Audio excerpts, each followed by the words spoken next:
We've had an intense schedule for the last 6 weeks or so. And as you know, due to Ramzan, another conference, BRE Agle Hafte, so we are ending it earlier this semester. I wanted to give a warm welcome to Dr. Ameem Lutfi, who is both a historian and anthropologist. So in the spirit of our interdisciplinary seminar series, he's kind of really representing the way our department approaches lots of the questions that we've been exploring. I also want to welcome Dr. Hassan Karar, who, as you know, is historian, associate professor in the history department. I would request Hassan to give a more formal introduction to Ameem, and then we can turn things over. Thank you. Thank you, Aman. And sort of also just sort of want to acknowledge the hard work that Aman and Fazal have put into these talks over the course of the year. So many thanks for that. It's been very enjoyable. And moving on to the talk for today, it's my pleasure to introduce Dr. Ameem Lutfi. Ameem is a colleague in the Department of Humanities and Social Sciences. He's an assistant professor, and as Aman pointed out, he's cross-listed between the anthropology cluster and the history cluster at LUMS, which I think is very exciting for us as a department, and I think it portends for interesting interdisciplinary research in the future.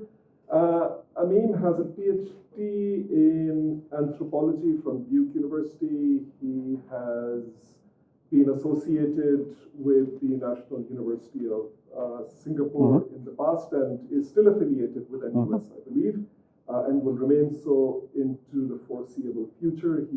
Besides LUMS, he's taught at Habib University as well. Personally, I think that the research that Ameem is doing is amongst the more interesting, fascinating topics that I've heard about in recent years.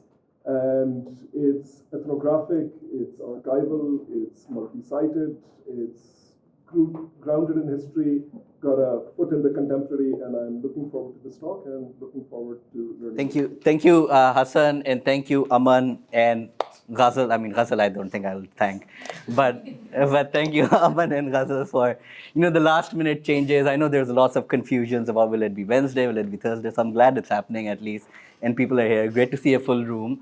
I have a full talk, and like any academic, I have a habit of over-explaining and talking too much. So you will have to bear with that. I've gotten the chance to lead the room, so I'll take that chance. But I want to start off with a very discussion today with starting you with a very Indian Ocean expert process, where I start you off in the middle of the ocean itself. And I want to start off our discussion in this specific small dot that you see. This is a small artificial island. This is a kind of a zoomed up picture of it. That's right in between Saudi Arabia and Bahrain. It's actually the middle point, 12 kilometers this way, 12 kilometers this way. It's a total like 26-kilometer bridge.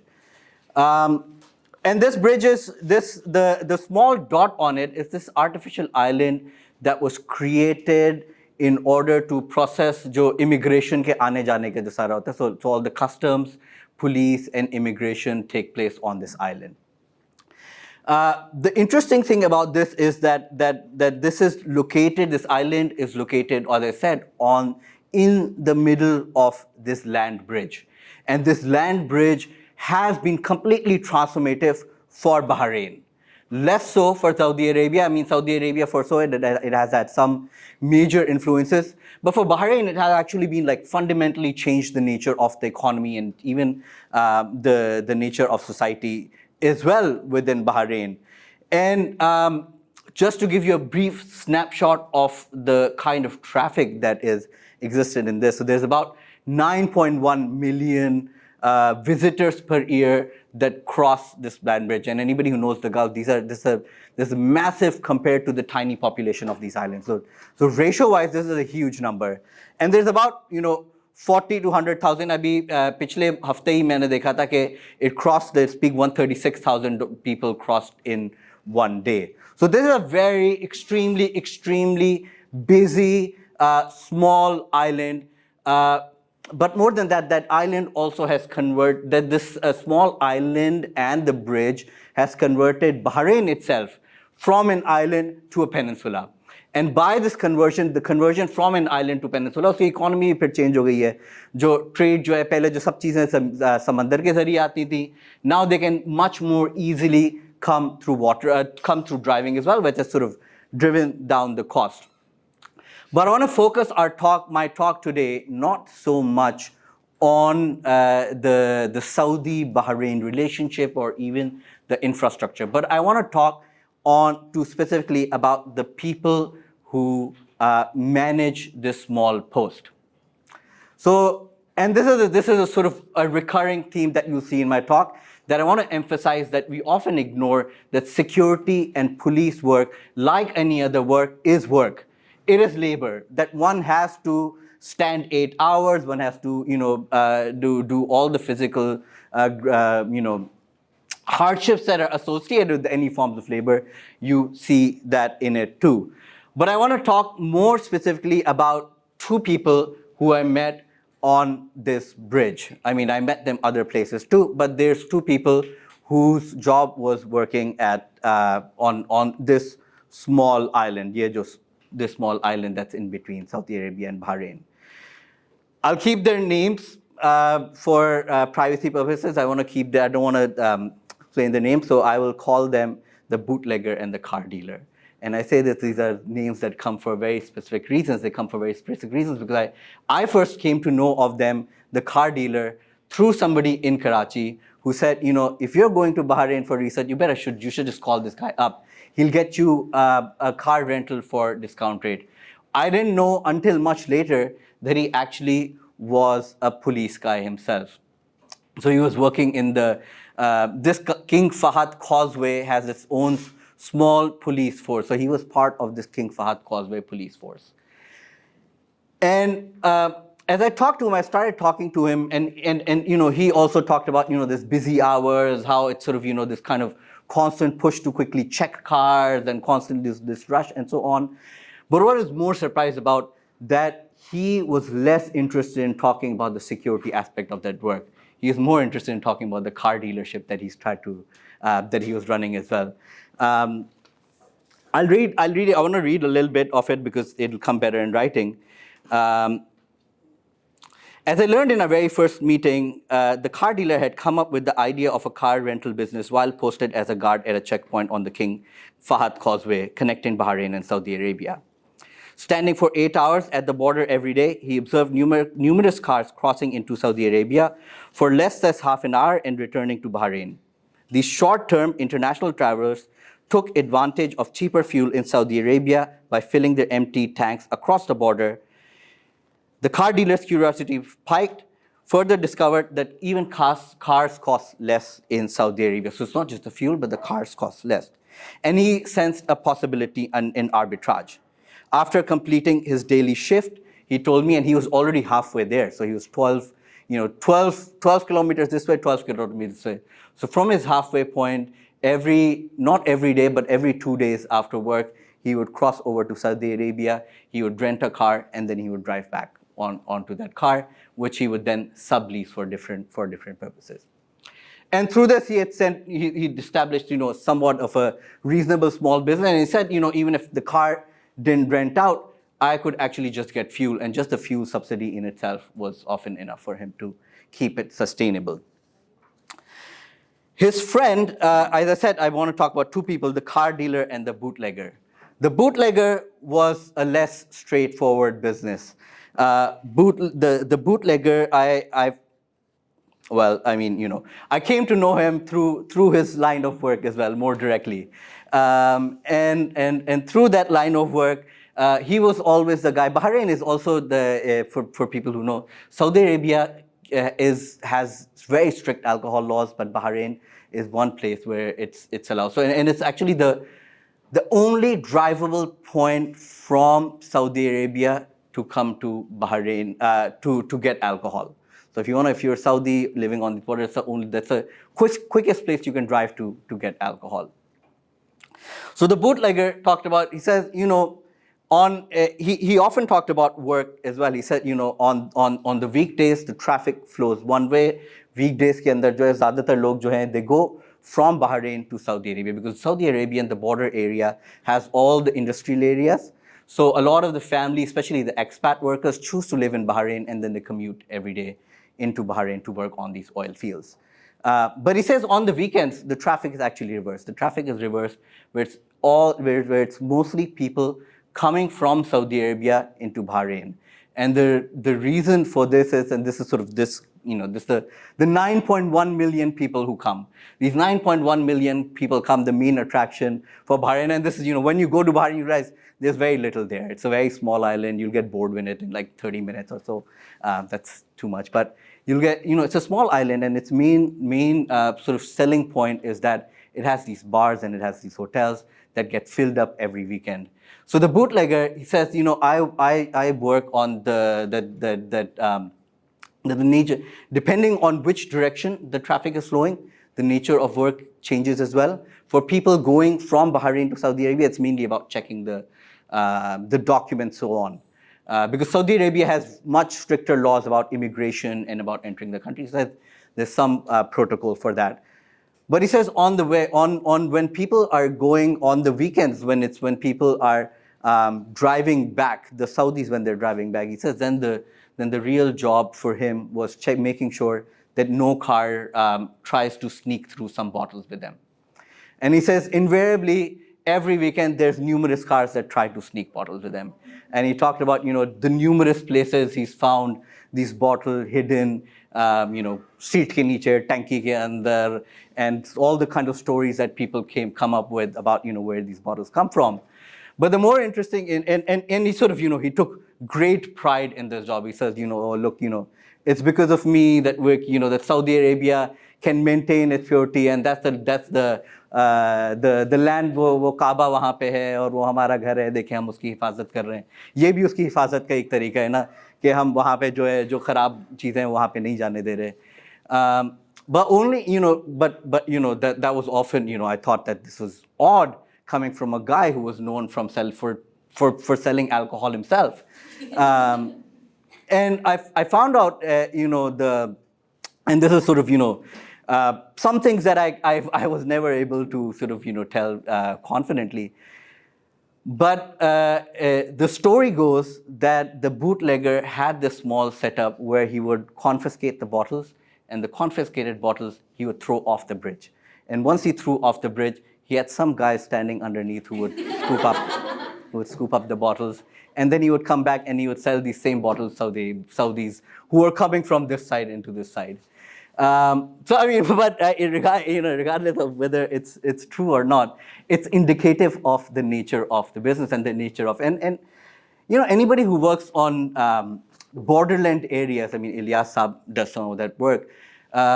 You know that this is not a very odd thing. I mean, borderland as a space naturally creates for these kind of economies. These gray economies emerge often in borderland. Whenever you have sort of these difference in laws and legislation, it leads for possibilities of people skirting that, and through skirting that, creating some kind of rents, generating some rents through that. But I want to take the argument a little further. I want to argue that these were that these cases of people doing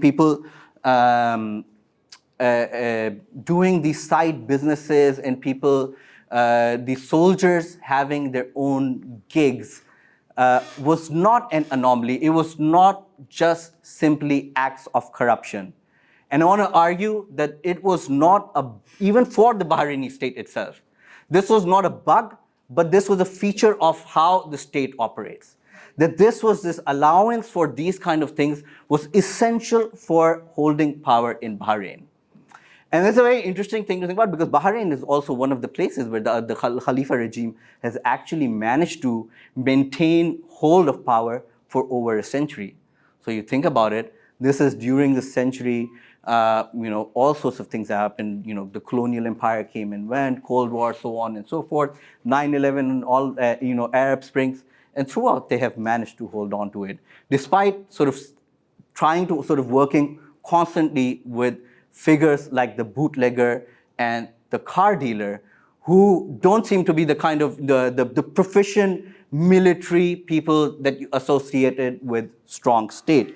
And these were by no stretch were these exceptions within Bahrain. I want to read a little bit about some of the other cases to give you a sense of the range of businesses that the police and security officials more broadly in Bahrain had developed.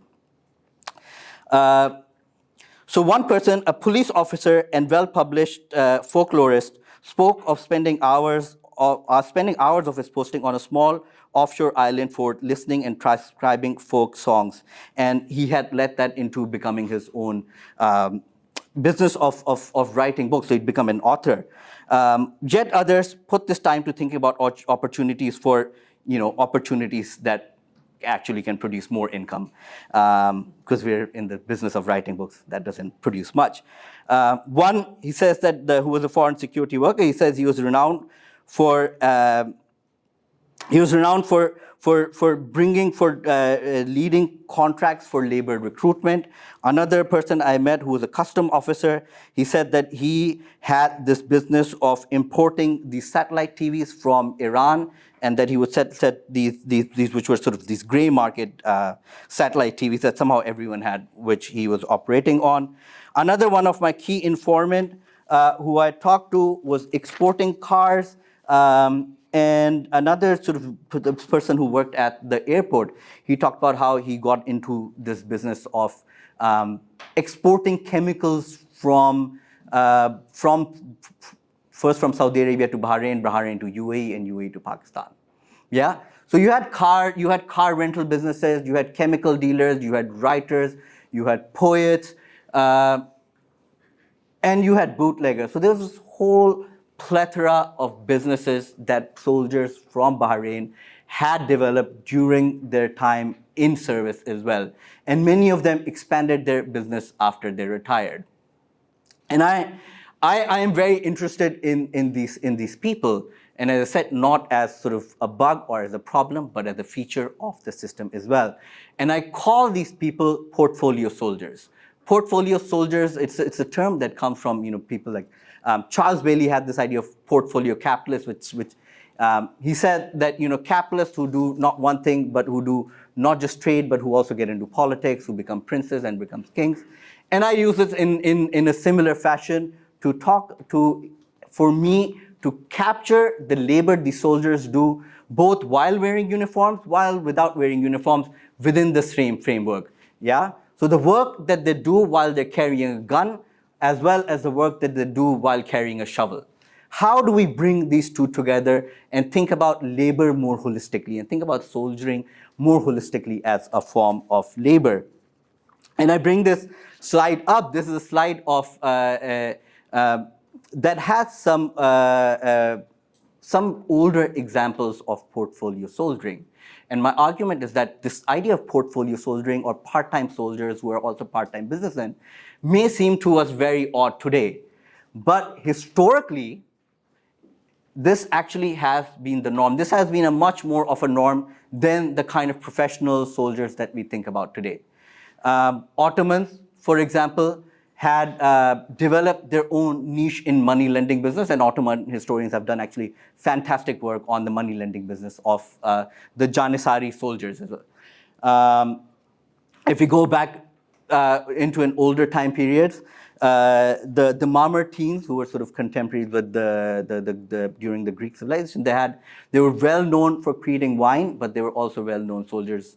So you had the whole range of examples of soldiers developing their specific niches in different industries. And the trend that we actually are seeing developing further in the past decade or so.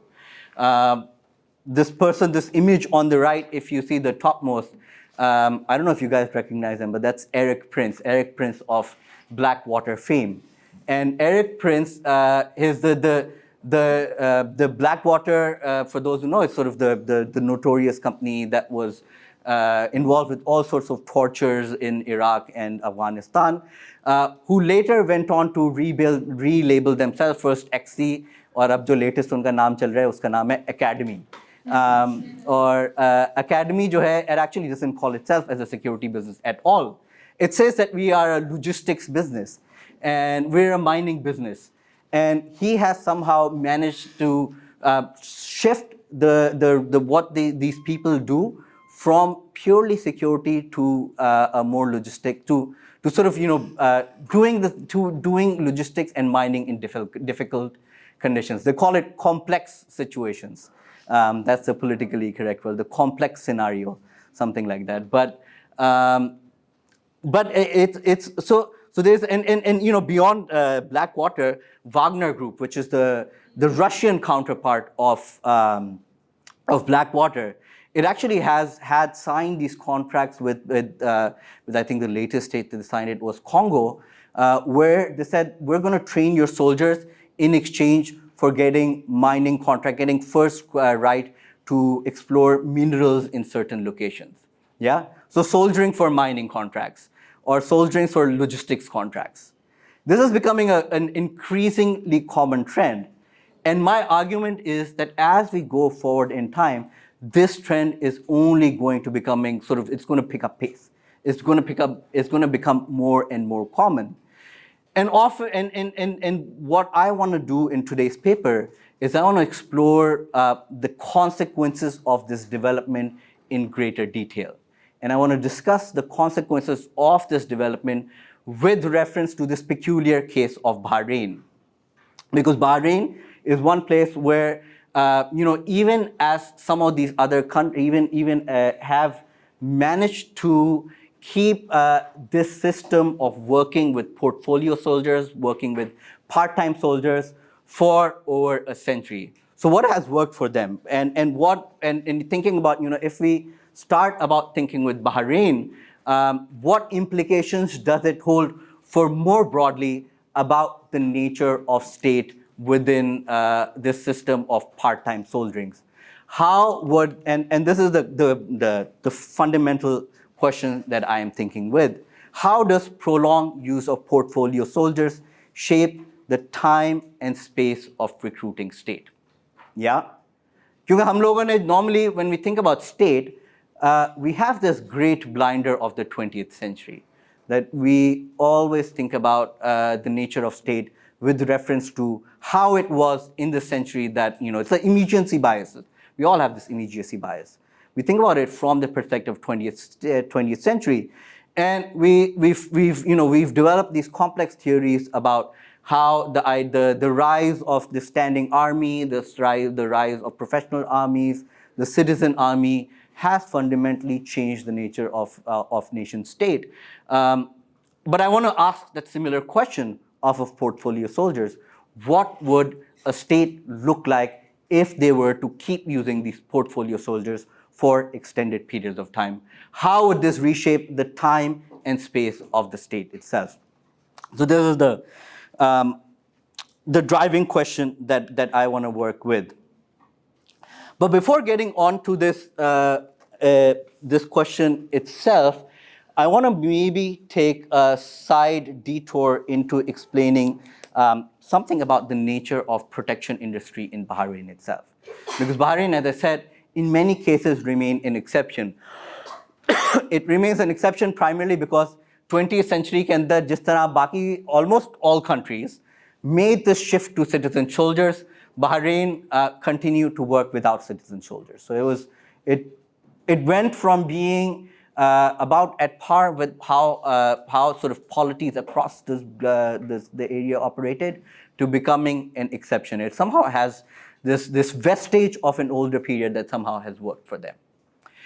And what I want to give you is some sense of what has worked for them. Why has this kind of parceled out security or worked for them? And to that, I want to take you to this other side of Bahrain. So us taraf se shuru kiya tha, where we're going into Saudi Arabia. Now I want to take you to the other side. And this is actually the other place. So there's two places that you can drive to from Bahrain to get out of Bahrain. Ek to you can drive to Saudi Arabia. The other is you can drive on to the US Fifth Fleet. Or you can, Fifth Fleet, for those of you who don't know, like these naval fleets are these massive, massive installations which are airstrips. They're basically floating military bases. And they're massive, very large spaces. And Bahrain has one of the major ones. US Fifth Fleet is actually the only fleet within the Indian Ocean. So much of the Indian Ocean security, much of the flow of free trade is protected by the Fifth Fleet. The Persian Gulf ke andar sara jo oil, which is, about 80% or something of global oil flow flows through Bab al-Mandab, which through the Persian Gulf, and through that the protection of this narrow space is actually the job of the Fifth Fleet. So you see that the Fifth Fleet has this very important role within the U.S., within the broad U.S.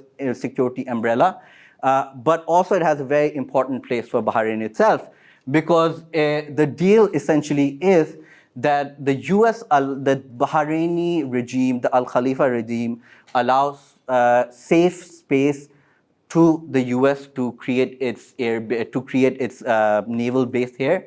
In exchange, the U.S. keeps quiet on the atrocities that are being conducted, or sort of any kind of violations by the Bahraini state. So it's a basic right for protection. That is somewhat the basic agreement, if I was to put it that simply. And this is an agreement that the US has essentially inherited from the British. The British, if you see the US naval fleet, you see the location, which is sort of on the top right. And we see here that this is a Jufair naval, which was the British naval base. So it's actually almost in the exact location. And the handover happened, I think, within weeks. As soon as the British left in 1971. Incidentally, Bahrain's independence is also on 14th August. But if you go to Bahrain, no one will know of this, because Bahrain ke andar Independence Day celebrate karne ke upar pabandi hai. So you get arrested for celebrating Independence Day. And the reason for this is that they say, look, we didn't gain independence because we never wanted to. These were always our partners. The British are our partners. The US is our partners. We've actually always been independent. We were never colonized. And they have, and for good reason that they get certain benefits out of it. So they never celebrated. And the Americans essentially took on the same contract. And these contracts date back, the Protectorate Agreement, these date back to actually the early 19th century, when the British started to sign this series of contracts that continued until the end of the 19th century. Which contracts, basically what they did was, in islands ke upar, pure Gulf ke andar, they were basically discrete tribes that had their own ruling structure. The British said that, look, we're going to put our hand on top of one or a few of these tribes in different places, and we are going to offer them protection. And in exchange for protection, they gained access to these military bases. They gained protection for their own subjects on these islands. So the agreement was internally, these whoever their partner was, the US or the British partner was, they're going to defend internally unko protect, unke citizens ko, unki bases ko wo protect karenge, aur bahar se khud bhi khatra hoga to unko jo hai British or American protect karenge. But and this is another map that gives you a same sense of this, the continuity where the Americans basically inherited from the British. But the thing is that even though the British and the US both have had their naval bases right on shore, if you go onto the archives, you realize that protecting from these bases, which are heavy artillery, like Air Force, they have high-tech planes and so on. It's very expensive affair, expensive both economic cost-wise, but expensive even in terms of political costs. That the US or the British actually are fairly hesitant on intervening on behalf of the Al Khalifa regime throughout time. And they decided that, look, instead of sending our own soldiers in their uniforms from our naval bases or from our air bases, they decided that we are going to shore up the security, the internal security infrastructure of the Al-Khalifas. And what they did was they seconded or sent retired American or British soldiers as the head of the Bahraini security forces. So, अभी भी जो हैं इनके जो the top ranks of the various security forces in Bahrain are actually British or American. These are some pictures of people. So the left one is Ian Henderson. Ian Henderson was, he was first famous in Kenya for the Mau Mau rebellion. He was the butcher of Kenya, who then later on went on to get a very cushy job in Bahrain as the head of their special security forces. And there's these two people, the two gentlemen on the right and also in the cartoon, who are the same people. They're the people who were recruited right after the Arab Spring protest.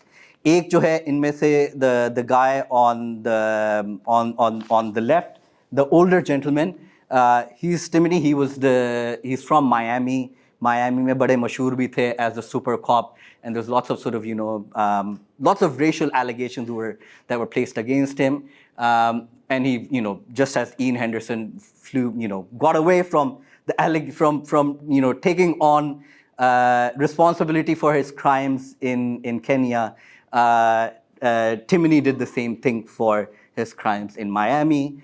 And the other guy is Yates, who's a British officer, also, with sort of all sorts of sketchy past behind him. But these people themselves, these top-ranked British officers or US officers in themselves were also not enough. They still needed a rank and file, people who they could order, people who they could tell to work for them. But the odd thing is Bahrain ke andar jo the demographic or the political scenario is such that the ruling regime has always been hesitant to hire its own locals. The ruling regime, Al-Khalifas, are predominantly Sunni who are related to the ruling family in Qatar, but the majority of the people in Bahrain are Shia. And there's constant tension between the two, because of which the ruling regime has been extremely reluctant to hire its own locals for its police. So police security forces के अंदर अभी भी hardly कोई भी बाहरी नहीं होता है. Shia तो I think there's some experiments here and there of hiring it, but generally there are almost no Shias in the Bahraini security forces. Instead, what they do is they often rely on South Asian labor. These are some of the older pictures. I think this dates back to 1920s, which was when the first modern police force, which was called the levy force. And it was a model जो actually Balochistan से copy करके ले गया. यहाँ पे levy force उन्होंने शुरू की थी, वही exact model वो वहाँ पे शुरू करते हैं. And it's mostly South Asian soldiers that they take from there to work in these security places. But even within these soldiers, and I was interested in figuring out who these people were, how they were recruited, kaun the, kaise aaye the, so on and so forth. And I found out that interestingly, that the most of the people who Bahrain managed to recruit were not the people that you see traveling with the Sepoy army during the World War I or World War II. People like Thomas Metcalfe have worked on Punjabi soldiers जो England गए थे और मुख्तलिफ जगहों पे war front पे बढ़ रहे थे. The Bahrain also wanted from a similar group of people. They also, their preference was letters भरे में कि वो different authorities जो हैं South Asia के अंदर लिखते हैं कि आप कुछ लोग हमें दे दें, कुछ लोग हमें दे दें, कुछ लोग हमें दे दें. But somehow the odd thing was that they did manage to recruit these professional trained soldiers, which given the specific history and how it unfolded in this part of the world, they were mostly Punjabi soldiers. So they did recruit Punjabi soldiers for temporary periods. But the odd thing was that somehow they were never able to retain them for long periods of time. I'm going to read some examples from it that will give you some idea of it. And this leads to my sort of, argument about wartime and peacetime. Actually, before reading the argument, I want to show you this. So this was the latest, one of the latest time period, the instances when Bahrain actively tried to recruit from Pakistan. And this is actually one of my research started with this ad itself. This is one of the first things that I saw that led me to this research project. And if you see, this is an ad by Fauji Foundation, which is one of the biggest corporate conglomerate in Pakistan, built specifically for retired soldiers. And Fauji Foundation ke paas ye ad aaye the. This was actually 2011. This was soon after the Arab Spring protest started. They started to recruit them in large numbers. And I started following some of these people. मैंने भी वहाँ पे गया Fauji Foundation के offices में भी जाके कुछ interviews किए, कुछ लोगों से मिला, and so on and so forth. And I thought this was sort of, this new development happening. कि अब जो है this post what do you call it, or sort of the not post, this was but precursor to Rahil Sharif migrating to Saudi to Saudi Arabia. This is sort of a part and parcel of that. But I found out that actually very rarely did people like these stick. Now I'll read a little bit from it. Okay. So several times Al-Khalifa responded to a crisis by switching from portfolio to professional soldiers. In the early 1920s, a couple of years into existence, the minimally trained and disciplined soldiers were identified as the culprits behind a series of internal political disturbances, and they were consequently sent back. In their place, the levy commander at that time sought recruitment through more formal bureaucratic links with the British Indian armies. In the 1950s, amid the growing threats of the Pan-Arabist movement, in the 1970s after the British withdrawal, and during the Gulf Wars in the 1990s.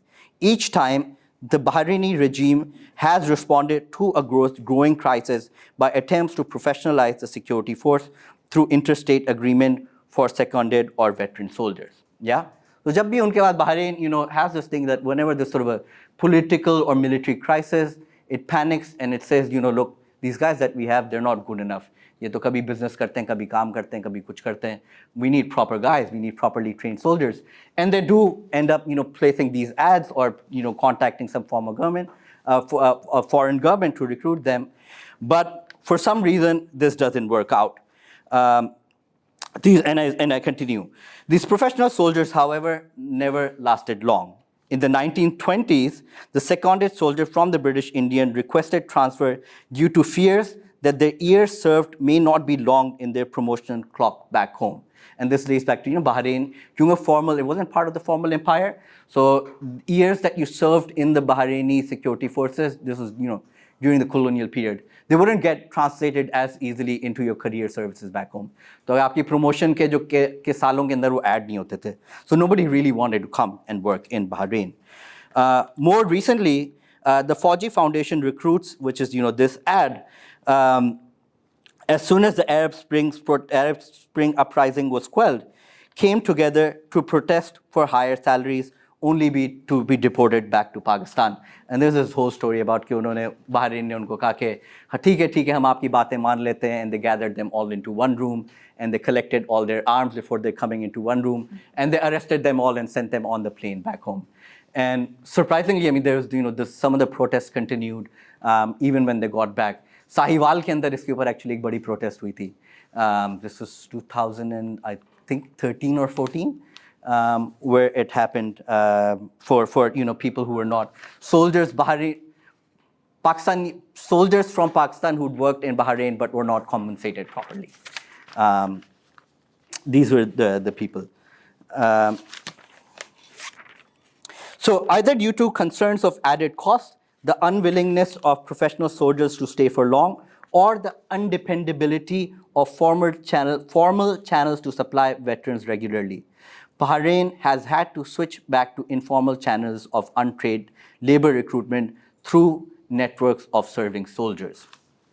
And this is the argument that I make, that normally you realize that most of the recruitment that happens, it happens through family networks. And Serving soldiers are asked to recruit more people, and this kind of snowballs into continuing. And there's several instances of intergenerational service in Bahrain. The Persian Gulf scholar Fawad Khoury, writing in the 1980s, observed, protests and rebellions have become expected features of Bahraini polity, as if they were seasonal ongoing processes. Planning for the seasonal shift, the Al Khalifa regime has set up a pattern to switching from professional and formal interstate channels during wartime, only to return to portfolio soldiers with the coming of peacetime. Yeah? So the argument is, when there is wartime, they get professional soldiers. When there's peacetime, they get these portfolio soldiers. And these portfolio soldiers, that so happen, the large majority of them happen to be Baloch. I won't get into a lot of details about why that is, because it's a very long history, and some of my other work explores this in much more details. So I won't be getting into this, but it has a lot to do with the fact that Baloch, as this old Indian Ocean diasporic communities, have always had these close ties with traders. And one of the arguments that I make, that the triangle on which the political economy of the Indian Ocean was constructed was the king, the merchant, and the soldier. And there was this constant triangular dynamic between the two that structured Indian Ocean trade in the early modern period as well. But I won't get into that as well. But the argument is that this older practice of keeping trade and soldiering within the same framework allowed for these Baloch to have these Baloch migrants to have a leg up in these positions, because they could agree to work for salaries which were often less than even the salaries for skilled labor. जो mechanic की salary उससे कम salary होती थी अक्सर, despite the fact that these were actually fairly dangerous jobs. I mean, soldiers did get killed in Bahrain, but most of the people that I talked to, they said that they were able to keep this job because of their side businesses, because of by moonlighting into these alternate things, or at least by the hope that by working here they would get citizenship and they would become part of and once citizenship, then they can further expand their businesses. That was the reason that they took on these jobs, and that allowed them to give a leg up into this business. But I want to talk about, what I want to focus on in this talk is, what is the implication of this very specific temporal ordering? This ordering of switching from professional soldiers in wartime to portfolio soldiers in peacetime. Yeah, what is the consequence of this? And I'm going to read. Bear with me a little bit. I'm going to read a little bit more. The temporal ordering of coercive forces in Bahrain stand in dissonance with the ideas of peacetime war readiness espoused by most modern nation states. During the Cold War, with the increased sense of threat and foreign military aid, states worldwide committed themselves to train as if they were in war, even when in peace. Military drills, war games demand full-time readiness, and long-time recruits focused on military work. Many have argued that the idea of forever war readiness was less a natural response to changing nature of the threat, but an outcome of the conjunction, and I quote here, conjunction of an immense military establishment and a large arms industry, resulting in the military-industrial complex. And these are the words of Eisenhower himself. The complex needs to be constantly fed, allowed associated industries to avoid the risk of private market altogether through renewable and lucrative military contracts demanding wartime volumes even in peace. On the other side, the military elite secured a place in the state center by pushing the government to always be on a war footing. The system were large volumes of money moving through uncompetitive bids, classified contracts, and under-the-table bribes and payout. And this is sort of giving the broader picture of how the military-industrial complex operates, or sort of how we got to this situation where where today there's this general expectations कि सब फौजों को जो है वो constantly war ready होना पड़ता है. But Bahrain's changing modes of recruitment were too precarious to consolidate into something as concrete as a complex but they did produce seasonal patterns in the sense of what I was earlier talking about with Tawat Khori. And one of the more observable advantages of this temporal ordering provided was in regards to veteran upkeeps. Post-retirement reintegration into society of professional soldiers trained only in war making presents a considerable challenge for forever ready militaries. In some countries where the military controls politics, such as Pakistan, veteran care has led to the development of countries' most prominent corporate conglomerate in the form of Army Welfare Trust and Fauji Foundation, the overseas recruitment agency. So forever war readiness society is ke jab aapne sari zindagi, if you've trained somebody only in the craft of war for their entire lifetime, what do you do when the war ends? And that has led to sort of this veteran problem. Pakistan Pakistan took the decision where it built this entire business conglomerate to support the veteran upkeep, where it's sort of now the core of the economy. But the US took a different route, where the US, you haven't had the same thing. And there are estimates that says 1 in 10 of all gang members in the US are former military veterans. And there's this increasing problem of military. Actually, interestingly, Rumsfeld, I think it was like a few months before the 9/11 attacks, said that the biggest threat to the US were not any foreign terrorists, but were our own soldiers. Because that was a time period, post-Cold War, the US was downsizing its army, and it was left with a lot of these people who, the main business that they knew was war. So what do you do when the war ends? And what had happened was that, as I said, that in the nation state mode, you still had to take care of them, and there was a massive cost and infrastructure that was built up for them. But Bahrain, of course, didn't have to take on this same cost. Once the flexible approach of recruiting professional soldiers on short-term wartime contracts and switching to market-oriented portfolio soldiers in the long run allowed Bahrain to avoid the veteran problem that comes with full-time standing armies. On the one hand, this approach draws on the surety provided by the Western protectorate of filling security gaps. Of course, they knew that, no matter how bad these people were, we always have the naval fleet to protect us. So if things get bad, we have this final insurance to it. But on the other hand, but at the same time, they also knew that this was a way for them to remain flexibility in their workforce. The army could increase, decrease, and the increase and decrease didn't have to really bother too much with what happens to the veterans after they get delisted, because most of the people they recruited were foreigners. So once they were no longer needed, you sent them back. And much of my work was actually did take place in these retirement colonies in Pakistan. Karachi ke andar ek mohalla hai, I won't talk about it today, but there's these entire neighborhoods which are where almost every other family has deep ties to somebody who worked in Bahraini security forces. So puri ki puri retirement colonies jo hai wo ban chuki hain Pakistan in classes, and these are sort of things that the state has actually no responsibility towards. So what it does is that, and the argument that I want to make is that the time of portfolio soldiers, what we see is slightly different from this kind of constant war readiness. It has this kind of a more pendulum feel to it. It feels like the seasons that Fawad Khori talks about, sort of protest, peacetime, protest. So it's a different way of even imagining how state and army sort of permanent war readiness is imagined. And at the heart of it is the soldiers themselves, because the soldiers themselves ultimately have to also modulate their work depending on the conditions.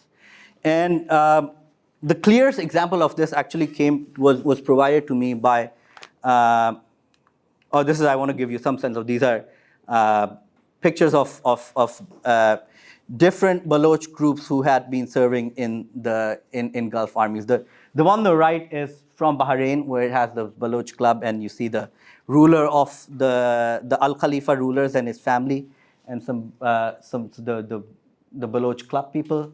This right is a picture from Karachi with the decal of the Sheikh Al Nahyan and Baloch. And the bigger picture is of Baloch guards in the Omani army in East Africa. As I said, I won't get into this today, but there's this whole legacy of Baloch working as in the security industry in the Persian Gulf or for the Persian Gulf states that dates back several centuries. Okay, but coming back to this issue of time, the clearest example of this temporality of how the soldiers themselves have to modulate their own businesses came from the car dealer himself, who talked about how that that the only time that he constantly talked about that business was good except for in the bad season. And the bad season, whenever I asked him, okay, what do you mean by the bad season? He said the bad season was one was Muharram, the other was Formula One. And that was because those were both times when you had Muharram, for obvious reason that these were is a majority Shia country, and there was a lot of time when protests and processions turned into protests, and the other time was during the Formula One races, where you had all the international attention on these communities, and during the international attention, you had a lot of these protests. And whenever there's protests, the car dealer said, look, whenever it was good time, I could just keep my flexible thing of in 2 दिन मैं police का काम करता था, फिर 1 दिन मैं car dealer करता था. लेकिन जब बुरा वक्त आता था, जब मुहर्रम होता था या Formula 1 का होता था, then I would be posted in other places. Then you had to stop work altogether. Then you had to be a full-time soldier. So it was this kind of small-scale modulation of being able to, fully take on, fully become soldiers, or become part, or become more, or when you retire, then fully becoming a trader in them, in themselves. This ability to switch between them two that allowed for Bahrain to set up this kind of structure of wartime and peacetime structure. Okay. I want to maybe then touch on this other argument. So I've talked about the time, how it shapes the time and creates this time, this kind of pendulum of wartime and peacetime. But now I want to talk a little bit about space as well before we end the talk, about what did the practice of recruiting foreign migrant soldiers who were more interested in side businesses, what did that imply? What did that mean for how power and violence of the Bahraini state was structured onto space?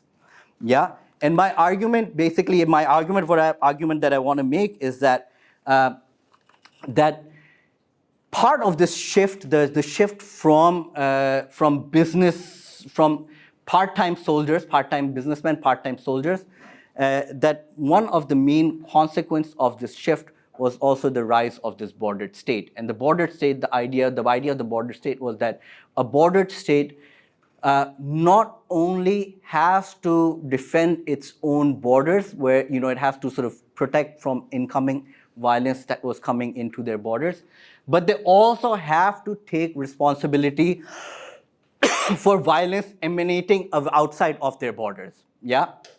So for modern nation state, if आपके border से अगर किसी और country के अंदर, पड़ोसी मुल्क के अंदर कोई हमला होता है, तो आपको किसी ना किसी किस्म का आपको कोई justification देनी होती है. मैं उसको नहीं करता या नहीं करता. And if sort of the issue with, we're seeing this very clearly with what is happening in Afghanistan, that if the Taliban fail to take responsibility for some of these militant groups, there'd be increasing pressures from international pressures calling them, look, failed state, it doesn't work, it doesn't do its job. And that is not a peculiar position, because people like Janice Thompson have argued that actually the switch to citizen armies, the switch to professional armies, was a switch that happened specifically in order to avoid this problem, in order to avoid this problem of people, of states washing their hands from violence emanating from their borders. Yeah. So he says, जो पहले होता था कि आपने which was very common during the colonial period, that that you had privateers who sometimes became pirates, but who sometimes became your own mercenary force. But this is a problem for the modern international system. In modern international systems, there's this idea that we've carved up the entire world into equal sovereign places and these pockets of sovereignty, and each pocket of sovereign is responsible for its own soldiers. Udhar se kuch bhi hota hai, is we can hold them responsible, and we have to sort out our problems not through war, but creating some kind of international forums where we discuss these issues and so on and so forth. So what that also meant was that the mobility of soldiers from any country also came to be limited. Yeah, it meant that अगर आपके मुल्क का अगर पाकिस्तान का कोई भी फौजी बाहर जाके कुछ करता है, you have to have some responsibility, or otherwise, the only place where you don't have to do it is if you say if you're the US and you're the big empire, then it doesn't matter. So you can be the imperial force, the big state, and then send your soldiers abroad, or you have to be a nation state, then you have to keep them inside. But what I want to argue is that Bahrain, because of its peculiar nature of its army, can actually still work with soldiers outside of its borders than themselves, without it leading to the kinds of claims of imperialism that one could place of the US. And that it was very common, and I want to make that argument through this case of another soldier who I first met in Karachi in one of these retirement colonies, this retirement colony in Karachi, where I met him. He had, by the time when I met him, he had retired. I think it'd been about like 6 to 7 years that he had retired, and he talked about that since retiring, he had started his own small catering business. And that catering business, when I talked to him about, how did you come about, he said that, the catering business in itself has also said that something links back to my time in Bahrain. He says in the 1990s, I was working at, I was a guard outside of a camel farm or belonging to royal of the Al Khalifa family. And he says that, normally हमें जो थे वहाँ पे सब police guard के अंदर एक गाड़ी आती थी, वो गाड़ी सबको जो है खाना छोड़ के जाती थी. All police guards it left this food. But he says that, that everyone knew that the real purpose of this food delivery was, vigilance rather than food delivery. वो गाड़ी आती थी and it made sure अपनी जगह पे सब हैं कि नहीं है. So they said, we collectively decided that we're going to say, look, we don't need your, you can save this money on giving us food. We don't need your food. And they stopped this vigilance car. And he says, once we stopped this, then we had to figure out our own way of cooking. And he says, उसके करते मैंने जो था खुद खाना बनाना शुरू किया. लोगों को पसंद आया मेरा खाना. And he had this whole story about कि वो एक दफ़ा वो जो थे वो शेख जा रहे थे, उन्होंने देखा लाइन लगी हुई थी, उन्होंने कहा खाना तो एक दफ़ा चखाओ, उन्होंने खाना चखाया तो उनको इतना पसंद आया कि उन्होंने कहा कि नहीं ये तो बस आइंदा से मैं जो तुमसे ही बनाया करूँगा. But the interesting thing was, this whatever one makes of that story, that the interesting thing was that that after that, a few years after the retirement, and this was sort of I think about the time when I first met him, sort of he had started he has sub-branched his catering business into catering for the hunting trips of the Al Khalifa family. So, and there's all these stories about Arab sheikhs and the Hobra bustard hunting. Every year there's this all the kind of uproar on newspapers about these sheikhs coming in. And this caterer that I talked to, he had sub-branched into catering for the staff in one of these hunting trips. And he said that this had everything to do with his time in Bahrain, कि उनको इतना खाना पसंद आया था कि उस वक्त तक उनको याद था और उन्होंने मुझे बोला. And so whatever the truth is, the fact was that these networks were solid enough even after sort of several years of retirement, that they could still get in touch with him, they could still contact him, and they could still contract them out with this catering business. And this was a fairly massive business, because these hunting trips are massive enterprises as well. They come with their entire entourage. Just basically एक पूरा शहर बना देते हैं. What you see on the picture in the bottom right, that's this one sort of sleeping tent of their staff. And they create this entire, tent village in the middle of the desert. This top left picture is one of those pictures of this tent village. But they also come on their private jets. So it's a massive enterprise, and they basically have this entire entourage. This entire entourage has its own security forces, it has its own cars, it has its own carding, and in many ways it is also like its floating military unit of itself. And the argument is a kind of a stretch of an argument, but I still want to think, I think it's an interesting to think about how the ease in which Bahrain could manage to shore up its own security and could manage to shore up its own infrastructure within Pakistan. That despite not going through the formal bureaucratic infrastructure of the Pakistani government, they still managed to create their own security force, their own catering force, and their entire, basically their own camps almost entirely through this system of working with these these retired soldiers. And this is an important thing for Bahrain, because Bahrain, I haven't mentioned this before, but Bahrain is the sick child of the Gulf, if one would say. They're the only Gulf state that does not have the largest of oil anymore. So, and they don't have the same kind of political authority as a result. So while UAE, Qatar, Kuwait, they have enough money to throw around in order to do this very easily by going through corporate structures too. Bahrain does not have that same kind of ready capital to spend.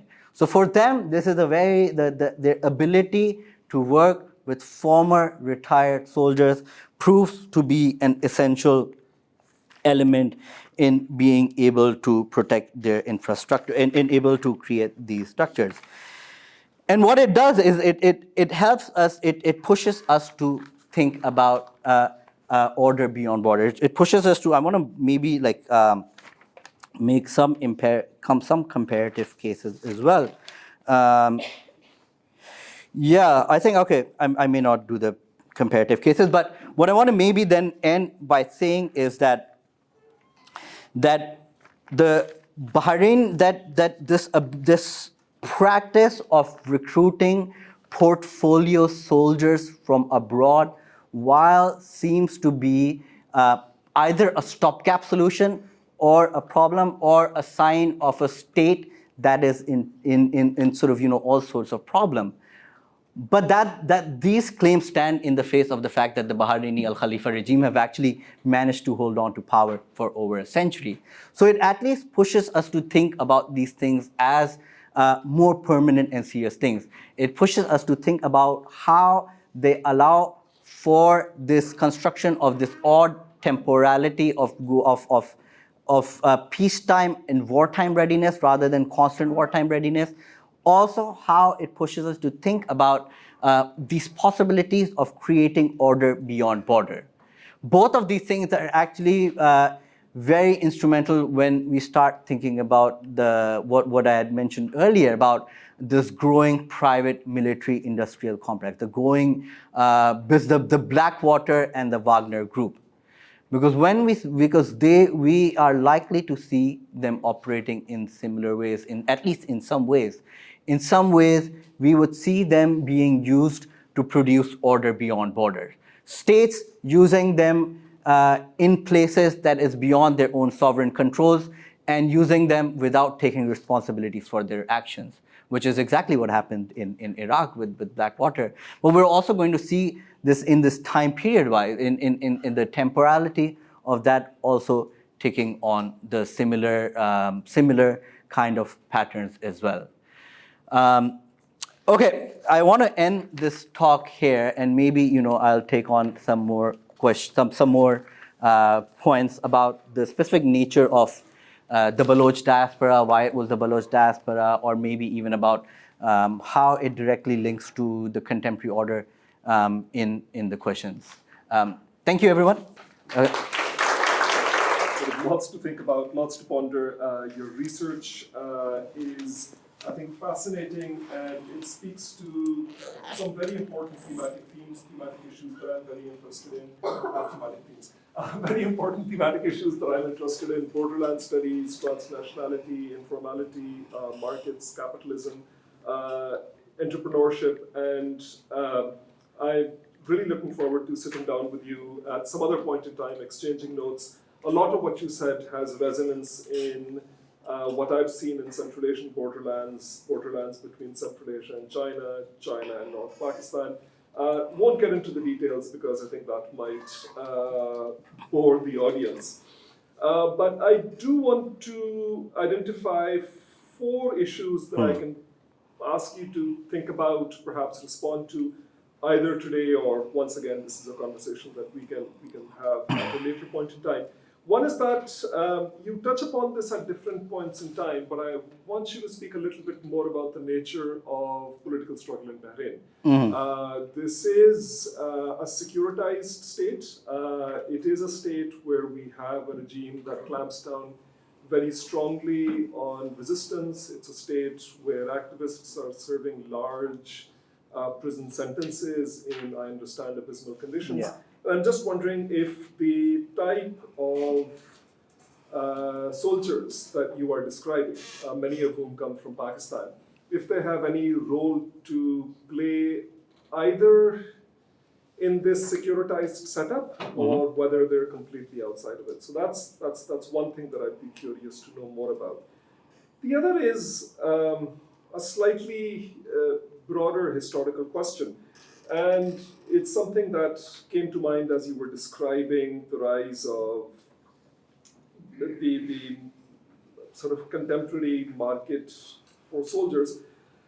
And at one point in time, you had an image of a British soldier who was part of putting down the Mau Mau rebellion. And that got me thinking about post-war counterinsurgency, Lansdale came to mind at once. And I was wondering if, as a historian, now I'm going to get the historian and you to respond and not so much the anthropologist, but if as a historian you see a line that can be traced from post-war counterinsurgency, early years of the Cold War, to the type of market for mercenary soldiers that exists today.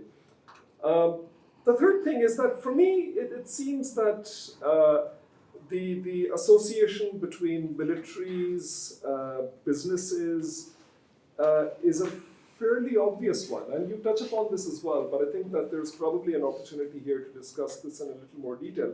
And that has to do with the nature of what the military does a lot of times, whether it's at war or whether it's not, and that is deal with logistics. And Deborah Cohen has a fantastic book on the rise of logistics as a military science. There's invariably a discourse of efficiency that's built around militaries, whether it's the Pakistani military, you want to get things done, or any other military. And with that, I was thinking that I think Blackwater, Wagner, those might be a long stretch, but I was thinking of bodies like the NLC, the FWO, which I think are perhaps closer in terms of what they do, what they offer, to perhaps what you were describing. And indeed, you do sort of touch upon the Fauji Foundation as well. And finally, my fourth point, and I have a bunch of points which I'm going to discuss with you at a later point, including the car network and the sort of the bottles of liquor wrapped in newspapers and whatnot, sort of fascinating stuff. And I think there's things going on there. But the fourth thing that I want to ask you to perhaps reflect upon, if you choose to do so, is this notion. Can we extend the notion of the borderland and perhaps think of the Indian Ocean as a borderland? And I'll tell you why I'm asking this. Quite by chance, I found myself poking around the colonial archive from the 1920s, 1930s, looking at police records out of Karachi. And there's all sorts of fascinating accounts of people, horrible accounts, of course, but to me they were fascinating. People being kidnapped in, say, for example, interior Sindh, being brought to Karachi or Gwadar, taken across the Gulf to Dubai. Now that person is sort of working for some pearl farmer in the Persian Gulf. Other accounts of Borsak silk being smuggled from China to Dubai, then being brought into Karachi. Dr. Chatta, of course, has done sort of fascinating work about smuggling across not just the Punjab borderland, but sort of from Dubai into Karachi as well. So perhaps this larger Indian Ocean circuit, or perhaps the western side of the Indian Ocean, this entire area can be thought of as a borderland where you have the type of hustling that you identified with the bootlegger and the car dealer. Anyway, those are just some quick thoughts, and thank you very much. Really enjoyed it. Yeah, no, thank you. Those are some great questions. Maybe like starting with the last one first. I'm more interested in even thinking about borderlands as kind of oceanic spaces, sort of taking it the other way around, because this idea of the common lands that belong to no one, but lands that are open for trade for multiple people. I'm interested in thinking about them and how starting with the ocean can give you some alternative frameworks for thinking about the transition from border zones to borderline. So thinking from thick border zones to thinking about thin border lines. And you're absolutely correct. I mean, these are all the very similar phenomena that go on here. This same route, in the 1920s, one of the reasons that they switched to professionalizing was that the informal soldiers had become very instrumental in the arms trade. So a lot of the arms trade that was supplying all sorts of things, from Ghadar movement to the rebellion in Hijaz, were arms that were coming through Bahrain. And similar process of, कि वो कहीं और के आते थे, कहीं और बने हुए होते थे, लेकिन फिर यहाँ पहुँच जाते थे. So very, very, very similar phenomena, and clear link. The other question about, the NLC wala, I mean, absolutely right. I think it's absolutely, those are much more obvious reaction. The one thing that I would say that my interest in it is slightly specific. So, the Eisenhower ka bhi quote मैंने पढ़ा था. So this is broader phenomenon of the military-industrial complex, that businesses influences war, and because of the influence of war, because of the influence of business, there's more war, right? That's the argument that goes. But most of the time, those studies focus on these very high-level contracts, the dealings behind boardrooms. Yeah, so is company ka CEO dealing with some general? And the assumption is that because these are people who themselves don't have a neck in the game, they could take on these gambles. So the question that I was interested in is, like, what if we start with a different type or different category of soldiers, who are those who are present themselves on the ground, and we start to think about business from a more grassroots perspective rather than thinking about these high-level contracts. So if we start from soldiers at the bottom rather than starting as the soldiers at the top, do we end up seeing a similar relationship between market and military? Do they also still end up supporting more war for more profits or not?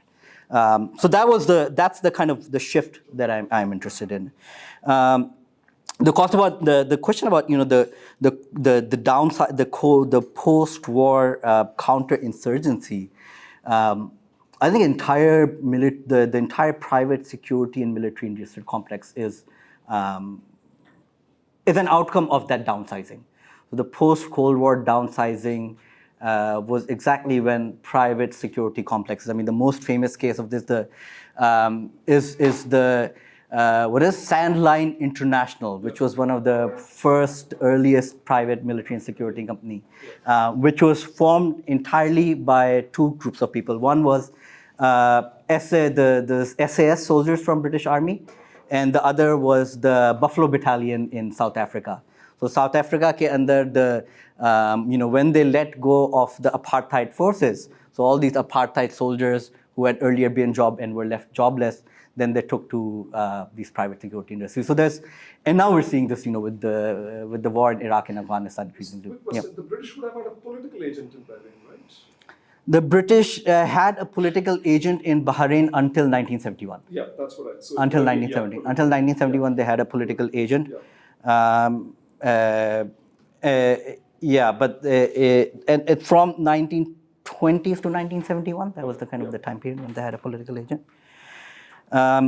The first question, I mean, like very briefly about the nature of political struggle. Yeah, I haven't got into that in more detail, but they have everything to do with also the kind of struggle that's going on in, I mean, it's impossible that, you know, the police and the security forces are not part of what is going on there. Part of it is that, you know, what I said, the wartime you get professional soldiers is because these are also the professional soldiers that you get on short-time contract. The idea is they are much more willing to be ruthless in their operations.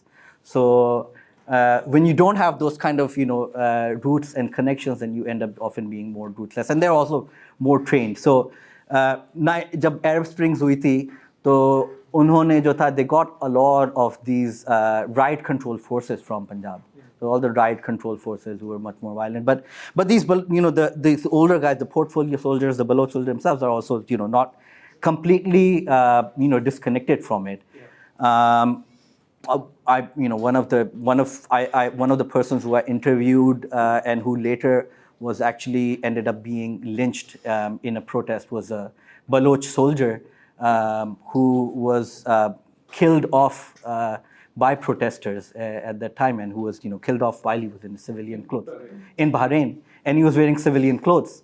And they all, you know, जब मैं भी जो border के ऊपर था, तो, you know, both the car dealer and the bootlegger, they would never come and meet me in their police uniforms.